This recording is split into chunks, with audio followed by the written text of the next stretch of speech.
2 घंटे के वॉक के साथ चुगली हो रही थी। अरे दैयर दैया, हमार कैसे मजाल। देखो ये जिज्जी ने ही कहा कि मम्मी हम लोग ना वॉक कर रहे हैं और क्या कर रहे हैं, चुगली। फिर बतावा गवा कि जो चुगली करता है भाई साहब ना, वो बुढ़ाए के मरता है, मतलब सारे कर्म वहाँ हो जाते हैं। रुगुड़ रुगुड़ के तुम जियोगे और मरोगे। अब पता नहीं भाई यार, कुनबा वासियों के तो नित नए कुछ ऐसी चीज़ें आ जाती हैं।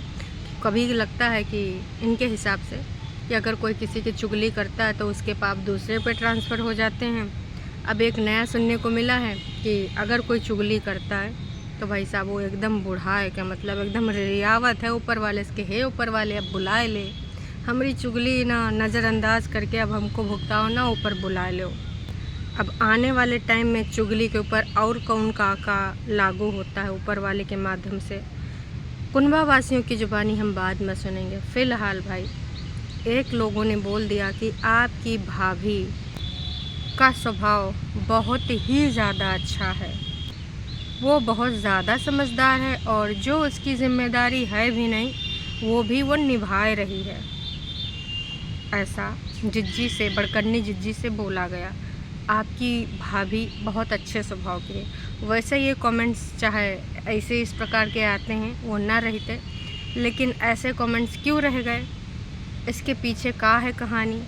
और मम्मी जी की सफाईनामा जो आई हैं बड़कन्नी जिज्जी लेकर, कल छोटकन्नी ने भी दिया और कल बड़कन्नी ने भी दिया कि लोग ऐसा कह रहे हैं, लोग वैसा कह रहे हैं। आजकल बड़कन्नी जिज्जी तो हमें लग रहा है अपना वाईटी का कैरियर खुद ही तबाह करे तुली हैं। लगातार बार बार सब्सक्राइबर्स को ना एकदम से तौले दे रहे हैं कि आपको इतना पर्सनल लाइफ में नहीं बोलना चाहिए, इतना नहीं घुसना चाहिए।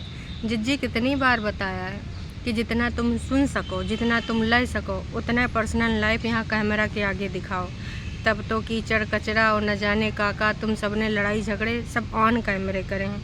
अब अगर सब्सक्राइबर देख रहे हैं, तुम ऐड लगाए रही हो, मोनेटाइजेशन कर रही हो, तो अपना व्यक्तिगत राय तो देवे करेंगे, उनके हिसाब से जो लगता है वो अपना विचार व्यक्त करेंगे। लेकिन तुम्हारी अलग ही कहानी चल रही भाई साहब, कि ऐसा नहीं होना चाहिए, वैसा नहीं होना चाहिए। तो भैया ये सारे पॉइंट्स हैं जहाँ पे कुछ चीज़ें एकदम आपको क्लियर हो जाएंगी, दूध की दूध और पानी का पानी। तो आज का रंगारंग कार्यक्रम शुरू करते हैं बिना कोनो देरी के।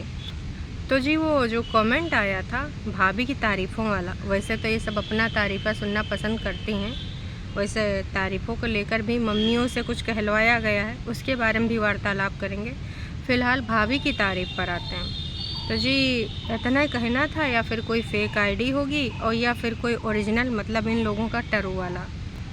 भाई उसके रहा नहीं गवा, भाभी की तारीफ़ बिल्कुल बर्दाश्त नहीं कर पाया। अब इनकी भाभी की तारीफ़ कौन कौन लोग बर्दाश्त नहीं कर सकते, आप सबको पता है। अब अपनी ओरिजिनल आईडी से अगर ऐसा रिप्लाई करेंगे तो भाई साहब लोगों के और जनता जनार्दन के निशाने पे आ जाएंगे।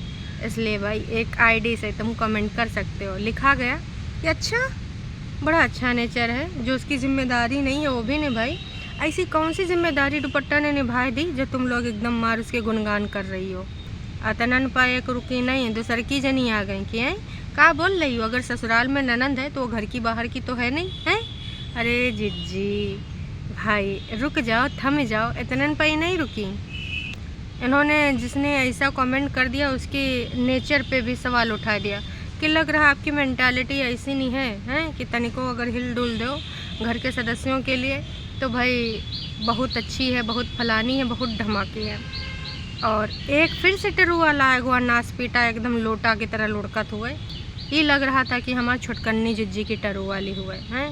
भाई सीधे सीधे उसने बोल दिया कि परेतिन की ऐसी कौन सी जिम्मेदारी निभा दी उसने, हैं वो ठीक से परेतिन से बात तो कर नहीं रही। आए हाय, मतलब भाई चाहती बड़कन्नी जिज्जी तो यो कमेंट डिलीट कर सकती थी, लेकिन भाभी की तारीफ़ वहाँ पर जो लिखी है उसके बाद लगातार बार बार लोगों ने भाभी को टारगेट करना शुरू कर दिया कि भाई ऐसा भाभी तो कुछ कर नहीं रही हैं जिसकी वजह से भाभी को इतना ज़्यादा तुम लोग सर पे बिठाए रहे हो। तो चलो अब तुमको कुछ पॉइंट बताते हैं, ठीक है, आपके हिसाब से और हमरे सबके हिसाब से ये कोई बहुत बड़ी बात नहीं है। अगर कोई जॉइंट फैमिली में रहता है तो घर के सदस्यों के लिए भी काम करना पड़ता है, लेकिन आप लोग जो हैं आप लोग इंडिपेंडेंट लोग हैं, अपने अपने फुल्का तक बनाते हैं। जब छोटकन्नी बड़कन्नी कानपुर में थी उस टाइम शायद छोटकन्नी वहाँ ड्राइवरिंग सीख रही थी गुप्त वाले ड्राइवर भैया से। हाँ हाँ, तो भाई वहाँ पर मैंने एक चीज़ सुनी थी कि मैंने अपने 3 फुलके बना लिए हैं, तू अपने 3 फुलके बना लेना। मैं तो सोचती थी कि जिज्जा जी, नोना जिज्जा, वो भी अपने 3 फुलके स्कूल से आग बाद ना बनाते हो। ऐसा ऐसा सीन है। तो ऐसे पे ये जिम्मेदारी ही कही जाएगी कि भाई साहब, जब आप लोग इतने सेल्फिश हैं, इतने स्वार्थी हैं कि अपना ही अपना भला सोचते हैं, दूसरे के लिए आपको अगर करना पड़ता है तो भाई आप एकदम तुनतुना जाते हैं और सीधे सीधे 1-2 दिन कर देंगे, दूसरे दिन से भाई आप रूल बना लेते हैं कि तू अपना कर, मैं अपना करूँ। जो 10-12 फुलका नहीं फुला सकते, तो भाई अब आपके घर में एक बहुरिया आई है, अगर वो आपकी बीमारी हारी में काम में आ रही है तो भाई साहब इसमें ना वाकई में तारीफ़ की बात है, क्योंकि आप लोग तो कभी किसी के हेल्प आते ही नहीं, किसी की हेल्प करते नहीं। ऊपर से भाई छोटकन्नी जिज्जी ने बहुरिया के ऊपर इतने ज़्यादा इल्ज़ामात लगाए इनडायरेक्टली तो ये भी बोल दिया इन्होंने कि भाई हम तो चाची को भी नहीं बुला सकते, खाना ही बनाना है, पर करना ही अकेले, सब मैं कर लूँगी, सब कुछ मैं सह लूँगी। ये सारी चीज़ें आपने देखी ना हैं, तो उसके हिसाब से तो दुपट्टा भाई बहुत ही ज़्यादा अच्छी है, बहुत ही बढ़िया है। इसलिए तारीफ़ करते बना। लेकिन देखो हमारी जिज्जी की चालाकी, अभी इसमें कुछ और लिखा होता है, किसी ने रिप्लाई ना किया होता है और 2-4 रिप्लाई और ऐसे आए होते कि वाकई में आपकी भाभी बहुत अच्छी है, तुम दोनों की काम चोरी से तो बहुत ही ज़्यादा अच्छी है, तो भाई ये कमेंट डिलीट हो जाता है। लेकिन ना नीचे टरू वालों ने आए के जो लिख दिया कि कहीं दुपट्टा हवा में ना उड़े लागे, क्या देखो भाई दीदी के वीडियो में भी ना हमारे लिए कमेंट इतना अच्छा इतना पॉजिटिव, तो वो तो पहले कमेंट पढ़ेगी, फिर नीचे पढ़ेगी, फिर समझ जाएगी कि हमारी नंदों के कहाँ हैं इरादे। अब आते हैं बड़कन्नी जिज्जी के एक और सफाईनामे पे। बड़कन्नी जिज्जी ने मम्मी जी के मुंह में कैमरा लगाया, तो सब लोग जानते हो। मम्मी जी से कह दिया कि देखो मम्मी जी, तमाम लोग ऐसा मुझे कमेंट कहते हैं, मैं सिर्फ कमेंट करने वालों की बात कर रही हूँ, सो कॉल्ड कुछ लोगों की बात नहीं कर रही हूँ। यहाँ पर सो कॉल्ड लोगों से मतलब था रिएक्शन वाले, लाइव वाले। बार बार जिज्जी ने इस चीज़ का वहाँ पर डिस्क्रिप्शन दिया कि नहीं, मैं सिर्फ कमेंट्स, मैं सिर्फ सब्सक्राइबर की बात कर रही हूँ, मैं किसी रिएक्शन ऐसे वैसे लोग जो बातें करते रहते हैं मैं उनके बारे में बात नहीं कर रही हूँ। सीरियसली जी, ऐसे वैसे लोग कम से कम ऐसे वैसे लोगों का कोई खुद का पॉइंट ऑफ व्यू है, आपका तो वो भी नहीं है भाई साहब। मतलब इतना ज़्यादा बेगैरता आप क्यों हो रही हैं भाई साहब? ना सब्सक्राइबर की इज़्ज़त, ना रिएक्शन वालों की तो आप कतई कर भी ना सकती हैं भाई। जैसे आप अपना काम करते हैं, रिएक्शन वाले भी अपना ही काम करते हैं, पड़ोसी का नहीं। जो तमाम टरू वाले आते हैं कहते हैं नासपीटे कि तुम लोग अपना वीडियो काहे नहीं बनाते हो, अपना जीवन यापन काहे नहीं दिखाते हो। तो हमने ना डेली ब्लॉगिंग नहीं सिलेक्शन किया है, हमने सिलेक्शन किया है रिएक्शन, रोस्टिंग। उसमें हम अपने बारे में तो रोस्टिंग नहीं करेंगे, अपने बारे में तो रिएक्शन नहीं देंगे। हाँ, तुम लोग कभी कभार गाली गलौज में हमारे बारे में रिएक्शन दे जाते हो, हैं? तो वही है, तुम चाहो तो हमारे ऊपर रिएक्शन वीडियो बना सकते हो, पर ये बार में यहाँ के न लिख जावा करो। अगर नहीं मालूम है, जानकारी नहीं, तो पता कर लो भाई साहब, हैं? काहे ऐसी बनाती हूँ, काहे दूसरों की बुराइयाँ करती हूँ, फलान ढमाक। जो वीडियो में दिखाया जाता है वही विचार हम अपने जुबानी व्यक्त करते हैं। अब सबके पॉइंट ऑफ व्यू सेम तो नहीं हो सकते, या फिर तारीफ़ों को तो रिएक्शन नहीं कहते हैं। कुछ लोग तो बस चाटुकारिता करते हैं रिएक्शन के नाम पे, हैं? कुछ लोटा लोग का ही बोल सकते हैं। खैर छोड़ो, मुद्दे पे आते हैं। तो मुद्दे की बात ये है कि भाई साहब, मम्मी जी ने कहा क्या बात कर रही हो, और दूसर की सासू माँ, अरे ना गलत बात है। हम तो ऑफ कैमरा करते हैं तारीफ़ें, हैं? ऑन कैमरा तो हम इतना करते भी नहीं हैं, और ऑफ कैमरा तो हम भर के तारीफ़ें करते हैं। अब हमसे कोई ज़बरदस्ती तारीफ़ें थोड़ी करवा सकता है। अगर हम कर रहे हैं उसके पीछे कुछ लॉजिक है, कुछ कहानी है, हैं? तारीफ़ के काबिल जो होगा उसकी तारीफ़ें होंगी। तो मम्मी जी, चलो हम सासू अम्मा से तो नहीं पूछेंगे, क्योंकि सासू अम्मा इतना ज़्यादा अपना विचार व्यक्त करती नहीं है, पर मम्मी जी से मेरा ज़रूर एक सवाल है। मम्मी जी, कभी ये तारीफ़ आप छोटकन्नी जिज्जी के काहे नहीं करती हैं? उसके अंदर कोई तारीफ़ का गुण है ही नहीं, है? सिर्फ़ और सिर्फ बड़कन्नी जिज्जी का तारीफ़। अरे छोटकन्नी के अंदर भी कोई गुण है। उसने पहले नीचे का घर बनवाया, फिर ऊपर का घर बनवाया, न जाने कितना ज़्यादा आपके काम आई हैं। आपको बहुत बेहद ढंग से पता है, बहुत अच्छे ढंग से पता है। अगर रुपया पैसा का मामला हो तो छोटकन्नी ने आपका बड़कन्नी जिज्जी से ज़्यादा साथ निभाया है, लेकिन कभी आपके मुंह पर उसके लिए भाई साहब तारीफ़ों का कोई शब्द मैंने नहीं सुना। अरे तारीफ़ है तो छोड़ दीजिए। एक बार छोटकन्नी माँ ऑन कैमरा करी थी, mummy ji I love you, mummy ji I love you. Mummy ji से लव यू टू तक नहीं कहा हुआ, और है अभी बड़कन्नी जिज्जी कह दे मम्मी जी लव यू। है देखो हमारी मम्मी जी लोटा मार मार के लव यू टू बोले हैं। ना स्पीटर टरू वाला हॉर्न बजाए रहा है, तुम्हें सुनाई बजा ले, कोनो बात नहीं, हम तो कह के रहेंगे अपनी बात। हमारे व्यक्त होंगे जज्बात, चाहे कोनो को बुरा लगे चाहे लगे भला।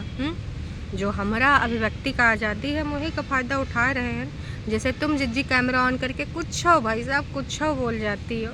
हाँ, झेलना तो भाई सब्सक्राइबर्स को पड़ता है, लेकिन मानना पड़ेगा सब्सक्राइबर्स भी बड़े हिम्मती हैं। इतना गाली खाने के बाद, इतना जलील होने के बाद भी बड़कन्नी जिज्जी को देखने पहुंच जाते हैं। चलो ठीक है, छोटकन्नी भाई कई बार मस्का मक्खन सब कर देती है, सब्सक्राइबर को बोलती है थैंक यू सो मच इतना प्यार दुलार देने के लिए।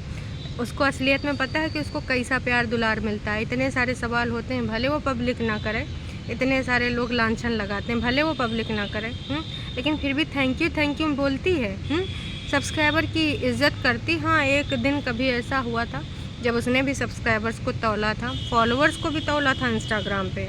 लेकिन देखो छोटकन्नी जिज्जी को पता है कि घर का अगर दाल रोटी अपना चलाना है और ब्रांडेड कपड़ा पहनना है तो उनके पास और कोई दूसरा का रोज़गार तो है नहीं। ऑन कैमरा करके पकड़ करके यह है भाई ऐड लगा के मोनेटाइजेशन करा जाता है। अब नौकरी सौकरी तो है नहीं, और तुम्हारे यहाँ तो चलो नोना जिज्जा PhD धारक है तो वो नौकरी कर रहे हैं। तो भाई वो सब्सक्राइबर की अगर वैल्यू ना करेंगी, इज्जत ना करेंगी तो क्या होगा, करना ही पड़ेगा ना जी, हैं, इसलिए वो करती हैं। बस मैं यही कहना चाहूँगी कि सब्सक्राइबर को ना इज़्ज़त दीजिए, वैल्यू कीजिए। सब्सक्राइबर जिस दिन नज़रें फेर लेना, फिर ना 3 में रहोगी ना 13 में रहोगी। बहुत ज़्यादा बेइज्जती कर रही है सब्सक्राइबर की। तो मम्मी जी कभी कभार छोटकन्नी जिज्जी का भी ना तारीफ़ा कर दीजिएगा। और जो आप लोग बोल रहे हैं कि इनको परेशानी है उनको परेशानी है, हम मम्मियों को घर भेजें, लोग चाहते हैं मैं क्यों लेके आई, लोग चाहते हैं क्यों नहीं भेज रही हूँ, हैं। ये जो तुमने बड़े बड़े डायलॉग मारे हैं ना जिज्जी, कुछ चंद लोगों को हमेशा मुझसे शिकायत रहती, चंद लोग हमेशा मुझ पे सवाल उठाते रहते, चंद लोग। आप ऐसी चीज़ें कहा करते हैं जिज्जी चंद लोगों के सामने, हैं। नॉर्मल चीज़ें करिए, आपकी भाभी के ऊपर तो सवाल नहीं उठ रहे थे। पहले जब उसने ऐसी कुछ हरकतें करी, आपके पग चिन्हों पर चलने की कोशिश करी, तब लोगों ने सवाल उठाए, और आप पे भी कोई सवाल नहीं उठाएगा, और ना ही किसी को इतना मतलब पड़ी है कि आपके ऊपर सवाल उठाए। आप वीडियो बनाना बंद कर दीजिए। अगर आप पब्लिक प्लेटफॉर्म पे नहीं हैं तो आपके घर में जाके तो आपके ऊपर कोई सवाल नहीं उठाएगा। ए टरू वाले आए गए बोले, मतलब का ही बोले, नाच पीटे चुप हो जा, कह रहा नहीं होंगे। बिल्कुल जीजी की तरह जिद्दी है, एक नंबर का जिद्दी है, भगाते हैं रुपये का तनिक से। अब यहाँ से भाग गवा, पीछे जाके बैठ गवा, मतलब यूँ काँव कर बोले नहीं दिया था। यूँ कहता हमका रोटी खवाओ, हमका रोटी खवाओ। अरे ससुर का नाती। चलो खैर मुद्दे पे आते हैं। टरू वालन का तो काँव है, काँव करना। ये काँव नहीं करेंगे तो इनका काम कौन करेगा, हैं। इंटरफेरेंस करना इनको पसंद है। तो कहने का मतलब है, देखो जिज्जी तुम चाहे अपनी अम्मा का लेके आओ, चाहे पूरे घर का ले आओ, किसी का कुछ नहीं जाता है, हैं। बस अपनी बड़कन्नी जो छोटकन्नी बनी बैठी हैं बड़कन्नी इस समय, उनसे कह दियो कि भाई साहब जो अपने घर का जो माहौल है जो ख़राब करके रखे हैं, जो कब बीमार बनी रहती हैं, कब सवाल भाभी के ऊपर उठवाती हैं, उनसे बोल दो ऐसे ऐसे सवाल ना उठाओ तो लोग काहे एडवाइस करें। और या तो अगर ये सारी चीज़ें तुम लोग ऑन कैमरा ना करो, ऑफ कैमरा चाहे खुपड़ी फुड़ावल कर लो, कौनों की बला से कौनों तुम्हारे यहाँ पट्टी वट्टी बांधे नहीं आएगा। तो भाई जानबूझ के तुमको डॉलर भी कमाने हैं, घर के मुद्दे भी उठा के सोशल मीडिया पे लाने हैं। उसके बाद अगर कोई कुछ बोले तो भाई उसकी मजाल कैसे उसने बोल दिया, आए के तुमको सब्सक्राइबर को सुनाना भी है। वाह जी वाह, ऐसा ना ही ना होता है जिज्जी। बाकी तुम मम्मी को लेके आओ, उनको लेके जाओ, यूँ खिलाओ वो खिलाओ, खुद समस्या बताओगी, खुद बताओगी मम्मी का इतना शुगर हो गया है। अब अगर कोई मेडिकल फील्ड से है तो अपना एडवाइस दे देता है कि भाई तुम ये जो खिलाए पिलाए रही हो। जिज्जी ने कल खिलाई पिलाई के बारे में भी ना एक जानकारी दी कि हमारी एक सहेली है जिनके घर में कोई है या फिर वही शुगर पेशेंट है, तो भाई वो अच्छा सब कुछ जानती है, उनका कैसे कवर हुआ है वो, इस वजह से मैं उनसे पूछ के आगे का फॉलो करती हूँ। और मैं खुद एक बड़ी डॉक्टर हूँ, क्योंकि मैंने अपने पति का जो प्री शुगर वाला कुछ कॉन्सेप्ट था उसमें मैंने उनको एकदम सही कर दिया। तब जब वो सही होते हैं तो फिर मेरे अंदर एक ज्वाला आई कि क्यों ना मैं अपने सास ससुर मम्मी को अपनी डॉक्टरी से ठीक कर दूं। वैसे तो मैं वो जो सफ़ेद कोट पहन के कबो कबो फ़ोटो डाल देती हूँ, वो मैं काम कर ना पाई, तो अपने घर के जो पेशेंट हैं एटलीस्ट उन्हीं को ठीक कर दूं भाई। वाह जिज्जी, मतलब भाई तुम नहीं मानने वाली। चाहे तुमको जो करना है वो करो, कोई का मतलब नहीं है। ऑफ कैमरा करो, ऑन कैमरा करोगी, ऐड लगाओगी, लोग देखेंगे, उस पर अपना एडवाइस देंगे। क्योंकि यूट्यूब में जो एक कमेंट सेक्शन है वो जानबूझ के दिया गया है कि आप इस पर जो प्रतिक्रिया देना चाहें दे सकते हैं। और इतना ज़्यादा आपको अखड़ता है तो भाई साहब ना कमेंट सेक्शन ऑफ रखिए, फिर आप चाहे जैसे जज्बात व्यक्त करिए। लेकिन भाई सब्सक्राइबर आपके रील तक पहुंच जाते हैं, वहां पर अपने मनोभाव व्यक्त कर देते हैं, जो भी कहना होता है, अगर दिल की बात यहाँ नहीं कह पाते हैं। तो चलिए दर्शकों, आपको क्या लगता है कमेंट करके ज़रूर बताना। मतलब दोनों बिटौनी आए के सफाईनामा दे गई हैं मम्मी जी के बारे में। एक ने तो बोल भी दिया कि टाइफाइड ये क्या होता है, छोटी सी बीमारी, मैं तो डेली इसको झेल सकती हूँ। और पहले दिन उन्होंने बहुत ही ज़्यादा रोया था कि भाई डॉक्टर साहब ने ऐसा बोला, डॉक्टर साहब ने वैसा बोला, मैं हिल नहीं सकती, मैं डुल नहीं सकती, लेकिन मजबूरी बस करना पड़ेगा काम। लेकिन जब मम्मी के ऊपर उठने लगे सवाल तो भाई बड़कन्नी जिज्जी की तरफ से स्क्रिप्ट दे दी गई कि चल फटाफट ना मम्मी जी को जो तू गाली खिलवा रही है फटाफट आग बयानबाजी कर और बोल कि टाइफाइड एक छोटा सा बीमारी है, इसमें कुछ नहीं होता है, मक्खन मलाई जैसा है, मैं ठीक हो जाऊँगी। मम्मी जी वहाँ गई हैं तो रह लें हैं। देखो बयान तो मम्मी ने जो कहा था और बड़कन्नी ने जो कहा था छोटकन्नी ने दे दिया, साथ में उसने एक डिस्क्रिप्शन लगा दिया कि भाई मैं तो अभी नहीं बुलाऊंगी, कल को यही लोग मुझसे बोलेंगे कि तूने माँ को बुला लिया, तेरी वजह से आना पड़ा, दोबारा टिकट कराना पड़ा। तो भाई जिज्जी ने भी अपनी मन की बात कह दी। इसीलिए मैं कहती हूँ कि कुनबे में ना जब किसी को कोई अवसर मिलता है वो अवसर छोड़ता नहीं है, अपने दिल की बात ज़रूर कह देता। चाहे भाभी को टारगेट करना हो, चाहे किसी को कुछ संदेश देना हो, चाहे कागजी पति पे सवाल उठाना हो, चाहे ननद सास पे उठाना हो, आराम से हो जाता है। चलिए जी, अभी के लिए इतना है, फिर मिलेंगे एक नई का अपडेट के साथ। तब तक के लिए टाटा बाय बाय। चैनल पे अगर नए हैं तो चैनल को कर लीजिए सब्सक्राइब, और आप अगर यहाँ तक अभी वीडियो देख रहे हैं तो प्लीज़ लाइक करके जाइएगा वीडियो को। चलिए जी, टाटा बाय बाय।